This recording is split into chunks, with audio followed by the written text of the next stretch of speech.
이 자리에 모인 모든 성도님들 가운데 마음이 변화되고 또 삶이 변화되는 은혜가 있으시기를 주님의 이름으로 축복합니다. 우리 인생에서 가장 중요한 목적이 무엇이라고 생각하십니까? 입시를 향해 달려가는 수험생들에게 이 질문을 하면 100이면 80 정도는 좋은 대학에 입학하는 것이라고 답할 것입니다. 사회생활을 시작하는 청년들은 좋은 직장을 찾는 것, 또 혹은 좋은 직장 그 자체이겠지요. 여기까지 어느 정도의 목적을 이루면 행복한 가정을 이루는 것, 또 그 이후에는 자기를 꼭 닮은 자녀를 잘 양육하는 것, 또 행복한 노후 생활을 하는 것이 그 시기에 중요한 목적이라고 답할 것입니다. 그러나 이 모든 것보다 우선되어야 할 가장 중요한 목적이 있다는 것이지요. 그것이 무엇이겠습니까? 하나님을 예배하는 것이다 라는 것입니다. 웨스트민스터 소교리 문답 1문은 이렇게 이야기합니다. 제가 질문을 읽으면 답변을 함께 읽어주십시오. 사람의 첫째 되는 목적은 무엇입니까? 첫째 되는 목적은,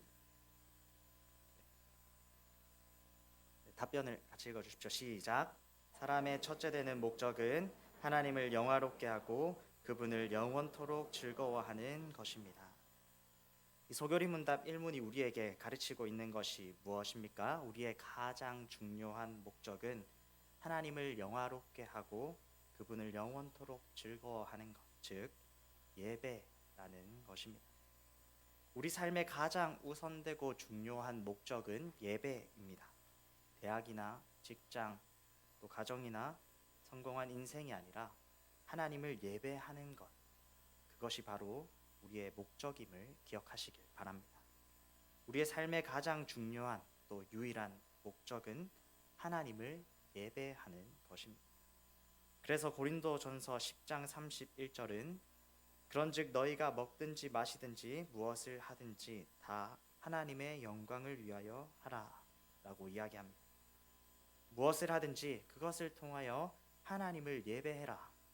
무엇을 하든지 그 삶을 하나님을 예배하는 삶으로 살아라 하는 것입니다. 사랑하는 성도 여러분, 예배가 삶이 되고 또 삶이 예배가 되는 모든 성도님들 되시기를 주님의 이름으로 축복합니다. 우리는 예배하는 삶을 사는 믿음의 사람이 되어야 할 줄로 압니다. 우리의 가장 우선되어야 할 목적, 가장 큰 목적이 다른 것이 아닌 예배이기 때문입니다.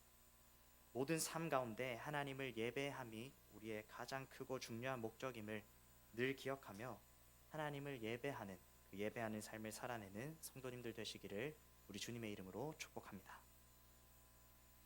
우리의 삶은 예배하는 삶이어야 합니다. 우리의 삶의 목적이 다른 것이 아니라 예배이기 때문입니다. 그렇다면 우리가 어떻게 예배하는 삶을 살 수 있겠습니까? 하나님께서는 우리가 예배하는 삶을 살아갈 수 있도록 하는 방법을 알려주셨습니다. 기록된 성경을 통해서 예배하는 삶을 살아갈 방법을 알려주신다 하는 것입니다. 소교리 문답 2문입니다. 하나님께서 우리에게 무슨 법칙을 주셔서 그분을 영화롭게 하고 즐거워하게 하셨습니까? 구약과 신약 즐거워하는 방법을 가르쳐주는 유일한 법칙입니다. 하나님께서 우리에게 구약과 신약이라는 그 예배하는 삶을 살기 위한 지침서를 주셨다는 것입니다. 이렇게 예배하는 삶을 살아라, 예배하는 삶을 살려면 저렇게 해라 하는 그 내용들이 구약과 신약, 이 기록된 성경 안에 있다는 것이죠. 그래서 우리는 이 주신 말씀을 따라 하나님을 예배해야 합니다. 성경을 통해 예배하는 삶을 사는 규칙을 배워가야 합니다. 만약 우리가 성경을 통해 배우지 않으면 우리는 이 예배하는 삶 가장 처음에 살펴봤던 것처럼 썩어지지 아니하는 하나님의 영광을 썩어질 사람과 새와 짐승과 기어다니는 동물 모양의 우상으로 바꾸어 버리게 되는 것입니다. 주신 성경을 통해 배우지 않으면 우리가 예배하는 그것이 우상 숭배가 될 수도 있다는 것이죠. 사랑하는 성도 여러분, 그러므로 하나님께서 주신 그 말씀을 통해 예배하는 삶을 살아갈 방법을 배우는 성도님들 되시기를 바랍니다. 하나님께서는 이 주신 말씀을 통해서 예배하는 삶을 살아가는 방법들을 알아가게 하십니다. 주신 이 말씀은 예배하는 삶을 살아갈 방법을 가르치는 유일한 법칙입니다. 예배하는 삶을 살아갈 방법을 가르치는 그 말씀을 알기에 힘쓰는 모든 성도님들 되시기를 바랍니다. 말씀을 통해 배울 때 우리는 비로소 예배하는 삶을 살 수 있게 될 것입니다. 하나님께서 주신 이 유일한 법칙인 주신 말씀을 통해 예배하는 삶을 배우고 또 그 삶을 살아가는 모든 성도님들이 되시기를 주님의 이름으로 축복합니다. 정리하는 의미로 질문을 드리겠습니다. 우리의 가장 우선되는 목적은 무엇입니까? 예배입니다. 그렇다면 우리는 어떤 삶을 살아야 합니까? 우리의 가장 크고 중요한 목적을 따라서 예배하는 삶을 살아야 한다는 것이죠. 또 마지막으로 예배하는 삶을 사는 방법, 예배하는 삶을 사는 유일한 법칙은 무엇을 통해 배울 수 있습니까? 주신 말씀, 이 구약과 신약의 말씀을 통해 배울 수 있다는 것입니다. 우리는 이러한 흐름을 따라서 지난 2주 동안을 예배하는 삶을 살펴보았고, 특별히 바로 앞전에는 구약의 예배는 어떠했는가에 대해서 되짚어 보았습니다. 하나님께서는 각자의 방법을 따라 헛된 것을 예배하지 않도록 구약을 통해 예배하는 법을 가르치셨습니다. 이스라엘을 부르시고 언약의 관계 안에서 예배하도록 그들을 가르치셨다는 것입니다. 하나님께서 구약을 통해 가르치신 예배하는 삶은 지금 우리도 지켜야 할 의미를 가지고 있습니다. 그래서 우리는 이 구약시대 예배의 그 의미를 지켜야 한다고 우리 앞전에 서목사님께서 설교를 하셨습니다. 그러나 우리는 한편 이 구약의 예배는 오실 예수님을 통해 이루어질 온전한 예배를 보여주는 그림자이고 모형이다 라는 것을 기억해야 합니다. 이 구약의 제물을 드리는 것은 오셔서 단번에 드려지시지만 영원한 제물이 되실 이 영단번의 제물이 되실 예수님을 보여주는 것입니다. 성전과 성막에서 드리는 예배는 참 성전이신 예수님 안에서의 예배를 보여주는 것입니다. 이처럼 구약의 예배는, 구약 사람들의 예배는 그 자체로도 의미를 가지고 있기는 하지만 한편으로는 예수님을 통해 이루어질 완전한 예배를 보여주는 그림자이고 모형이라는 것이죠. 구약의 사람들이 바라보고 소망했던 온전한 예배는 예수님을 통해 이루어지게 됩니다. 히브리서 9장 24절에서 26절 말씀입니다. 그리스도께서는 참것의 그림자인 손으로 만든 성소에 들어가지 아니하시고 바로 그 하늘에 들어가사 이제 우리를 위하여 하나님 앞에 나타나시고 대제사장이 해마다 다른 것의 피로써 성소에 들어가는 것 같이 자주 자기를 드리려고 아니하실지니 그리하면 그가 세상을 창조한 때부터 자주 고난을 받았어야 할 것이로되 이제 자기를 단번에 제물로 드려 죄를 없이 하시려고 세상 끝에 나타나셨느니라. 예수님께서 단번에 제물로 드려지셔서 구약의 사람들이 매번 드렸던 제사, 매 때마다 지켰던 절기를 온전히 이루셨다는 것입니다. 그래서 구약의 예배는 그 의미는 지금 또 여전히 유효하지만 예수님 안에서 그 예배의 형태와 방법이 달라지게 되는 것이죠. 이 예배하는 그 장소부터가 달라지게 됩니다. 구약의 사람들은 어떤 장소에서 예배했습니까? 성막과 성전에서 예배했습니다. 그러나 예수님이 오신 이후에 사람들은 다양한 곳에서 모이기 시작했습니다. 성전은 물론 회당에서, 가정에서, 다양한 장소에서 예배했다는 것입니다. 오늘 본문 46절도 사람들이 성전에서도 모였고 집에서도 모였다라고 이야기합니다. 이 사람들의 예배하는 장소가 달라지는 이유가 무엇일까요? 예수님이 예배의 중심이시기 때문입니다. 성경은 예배의 중심이신 예수님이 참 성전이라고 이야기합니다. 우리 마태복음 12장 6절을 함께 보겠습니다. 시작. 내가 너희에게 이르노니 이 예배의 중심이신 예수님이 참 성전이시기 때문에 예수님이 오신 이후에는 어디서 예배하는가가 아니라 누구의 이름으로 예배하는가, 누구 안에서 예배하는가가 더 중요하다는 것입니다. 예배를 온전하게 하신, 예배를 새롭게 하신 그 예수님이 중심이 된다면, 예수님의 이름으로 모인다면 그곳이 성전이든 성막이든 집이든 예배하는 장소가 된다는 것입니다. 그래서 구약의 사람들과 이 초대교회 그리스도인들의 예배하는 장소가 달라지게 되는 것입니다. 장소뿐만이 아닙니다. 예배하는 날도 달라집니다. 구약 시대에는 안식일, 즉 일주일의 일곱째 날에 예배했습니다. 그러나 오늘 본문 46절은 사람들이 날마다 마음을 같이하여 모였다라고 이야기합니다. 예배하는 날이 달라진 이유도 예배의 장소가 달라진 이유와 같습니다. 이 예수님이 예배의 중심이시기 때문입니다. 특별히 초대교회의 그리스도인들은 일주일의 첫날에 예배했습니다. 그리스도인들의 예배의 중심은 부활하신 예수님이시기 때문입니다. 그래서 그들은 주의 마지막 날이 아닌 주의 첫날에 예배했고, 또 우리도 지금까지 예수님이 부활하신 그날 한 주의 첫날에 예배하는 것입니다. 예배의 중심이 예수님이시기에 예배하는 날도 달라지게 된 것입니다. 사랑하는 성도 여러분, 이것을 통해 우리가 알 수 있는 것은 무엇입니까? 우리의 예배의 중심은 예수님이셔야 한다라는 것입니다. 우리 예배하는 우리 삶의 중심에 예수님이 계실 때 우리는 참다운 의미의 예배하는 삶을 살게 될 것입니다. 우리의 예배하는 삶은 예수님으로 시작해서 예수님으로 마쳐야 함을 기억하십시오. 혹 우리의 예배 가운데 예수님 중심이 아닌 것이 있습니까? 예수 외에는 무엇보다 그 예수 외에는 우리의 예배에 또 예배하는 우리 삶의 중심에 있어서는 안 된다는 것입니다. 예배를 온전하고 새롭게 하시고 또 우리의 예배의 주인 되신 부활하신 주님만을 예배하는 성도님들 되시기를 우리 주님의 이름으로 축복합니다. 이처럼 우리가 예수님 중심의 예배를 드리기 위해서 노력해야 할 것이 있습니다.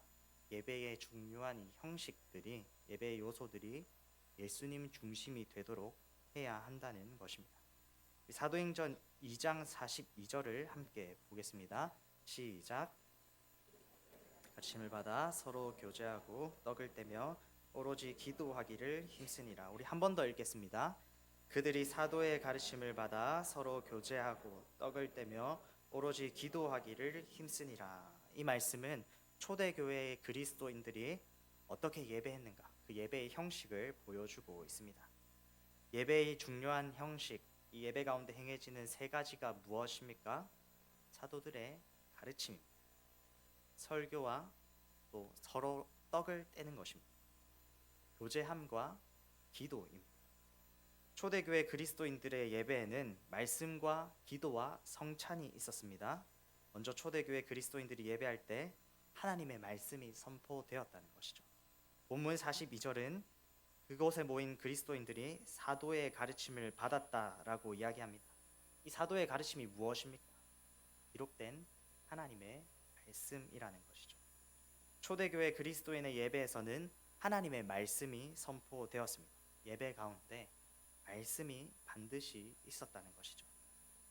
예배 가운데 예수님이 중심이 되기 위해서는 선포되는 말씀이 꼭 필요합니다. 말씀이 곧 예수님이시기 때문입니다. 요한복음 1장 1절은 이렇게 이야기합니다. 태초에 말씀이 계시니라. 이 말씀이 하나님과 함께 계셨으니 이 말씀은 곧 하나님이시니라. 예수님은 말씀이신 하나님이십니다. 따라서 예배 가운데 하나님의 말씀이 선포된다라는 것은 곧 예배 가운데 말씀이신 예수님이 우리에게 찾아오신다 하는 것입니다. 그래서 이 말씀이 예배에서 아주 중요한 부분을 차지하는 것이죠. 결론적으로 우리가 선포되는 그 말씀을 예수님의 말씀으로 받아들이면 우리의 예배는 예수님 중심의 예배가 될 수 있다 하는 것입니다. 사랑하는 성도 여러분, 하나님의 말씀을 낭독하고 또 선포하는 이 시간은 말씀이신 예수님이 우리에게 직접적으로 찾아오는 시간입니다. 선포되는 이 말씀을 예수님으로, 또 예수님의 말씀으로 받으십시오. 우리가 그렇게 말씀을 듣고 말씀의 가르침을 받는다면 우리의 예배는 예수님 중심의 예배가 될 것입니다. 말씀을 바르게 듣고 바르게 이해함으로 예수님 중심의 예배, 예수님이 예배하는 우리 삶의 중심이 되시는 성도님들 되시기를 주님의 이름으로 축복합니다. 두 번째로 예수님 중심이 되어야 할 예배의 중요한 형식은 기도입니다. 초대교회 그리스도인들은 예배 가운데 기도했습니다. 예배 중에 하나님을 향한 또 예수님을 통한 기도가 있었다는 것이죠. 하나님의 선하심을 높이며 기도했습니다. 하나님을 향한 믿음을 고백하며 기도했습니다. 하나님의 도우심을 구하며 기도했습니다. 초대교회 그리스도인의 예배에는 말씀이 선포되었을 뿐만 아니라 예수님의 이름으로 하나님을 향한 기도가 있었다는 것이죠. 사랑하는 성도 여러분, 예수님의 이름으로 간절히 기도하는 성도님들 되시기를 바랍니다. 우리의 예배가 예수님 중심의 예배가 될 수 있도록 예배하는 삶의 중심에 그 예수님이 계시기를 간절히 기도하면 하나님께서는 그 기도를 통해 우리의 예배를 예수님 중심의 예배가 되게 할 것입니다. 그 믿음으로 예배 가운데 간절히 기도하는 모든 성도님들 되시기를 바랍니다. 마지막으로 예수님 중심이 되어야 할 예배의 중요한 형식은 성찬입니다. 오늘 본문은 초대교회 그리스도인들이 예배 가운데 떡을 뗐다라고 이야기합니다. 떡을 떼는 것이 무엇을 의미합니까? 우리가 언제 떡을 뗍니까? 성찬 가운데 떡을 뗀다는 것이죠. 그들은 모여 예배할 때마다 성찬을 나누었습니다. 지금 우리에게 성찬은 조금 무거운 느낌을 줍니다. 늘 예수님의 죽으심과만 이 성찬을 연결하기 때문에. 그러나 초대교회 그리스도인들이 떡을 떼는 모습은 성찬의 또 다른 중요한 한 측면을 보여줍니다. 성경은 그들이 서로 교제하고 떡을 떼며 라고 이야기하고 있습니다. 성찬을 나누며 함께 기쁨을 나누었다는 것이죠. 성찬은 무거운 자리이기보다 함께 기쁨을 나누는 식사의 자리, 교제의 자리이기도 했습니다. 성찬은 기쁨을 나누는 교제의 식사입니다. 그리스도의 살과 피를 함께 먹음으로 우리는 같은 양식을 먹는 한 몸이다 라는 사실을 고백하고 기쁨의 교제를 나누는 것입니다. 떡을 떼며 교제하는 이 기쁨의 식사는 그리스도인들이 굳건하게 하나가 될 수 있도록 해주었습니다. 사랑하는 성도 여러분, 초대교회 그리스도인들은 함께 떡을 떼며 교제를 나누었습니다. 같은 양식을 먹으며 그리스도께서 예수님 중심으로 하나 되게 하신 것을 굳건히 지켜 나갔다는 것입니다. 이러한 풍성한 교제는 머리이신 예수님 안에 있었기에 예수님이 중심이기에 할 수 있는 것입니다. 오늘날 적지 않은 사람들이 이 교제하는 것에 소홀하기도 합니다. 예배에 참석하고 말씀 듣고 기도는 하지만 교제는 하지 않으려고 한다는 것이죠. 그러나 오늘 성경을 통해 이 발견하는 초대교회 그리스도인들의 모습은 교제 또한, 함께 나누는 이 교제 또한 예배의 아주 중요한 한 부분임을 보여주고 있습니다. 함께 있는 것부터 식사를 나누고 기쁨을 나누는 것까지 너무나도 중요한 예배의 한 부분이라는 것입니다. 교제하기에 힘쓰는 성도님들이 되시길 바랍니다. 목장 모임, 또 전도예별 모임, 성경 공부반 모임, 모임들을 통해 모이기에 힘쓰십시오. 예수님 안에서 함께 모여 교제할 때 우리의 예배는 더욱 예수님 중심의 예배가 될 것입니다. 교제하기에 힘쓰므로 예수님 중심의 예배하는 삶을 살아내는 모든 성도님들이 되시기를 주님의 이름으로 축복합니다. 우리의 삶은 예배하는 삶이어야 합니다. 우리의 가장 크고 중요한 목적이 예배이기 때문입니다. 그러기 위해서 우리는 구약과 신약, 이 주신 말씀을 통해 예배하는 삶을 살아가는 방법을 배워야 합니다. 성경을 통해 배워야지만 우리는 예배하는 삶을 살아갈 수 있습니다.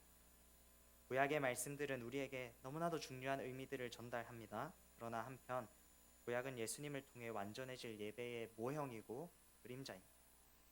예수님이 오신 이후로 심지어 우리는 더욱 선명하게 어떻게 예배하는 삶을 살아갈 것인가를 보게 됩니다.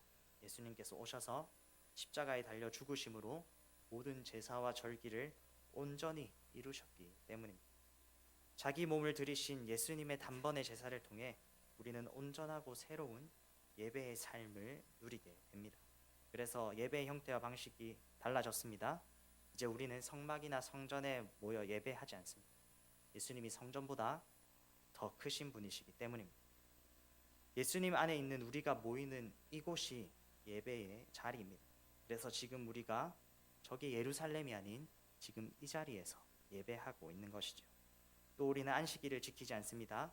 안식일의 주인이신 부활하신 주님을 기념하며 주의 첫날, 이 주의 날에 함께 모여 예배합니다.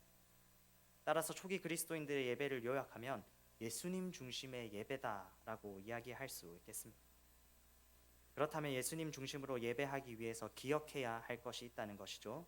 읽혀지고 선포되는 말씀을 예수님의 말씀으로 우리의 마음에 받아야 한다는 것입니다. 예수님이 찾아오시는 말씀으로, 하나님의 말씀으로, 우리 주님의 말씀으로 받아야 합니다. 그리고 예수님 중심의 예배가 되도록 기도해야 합니다. 기도할 때 하나님께서 우리의 예배가 예수님 중심의 예배가 되도록 도우실 것입니다.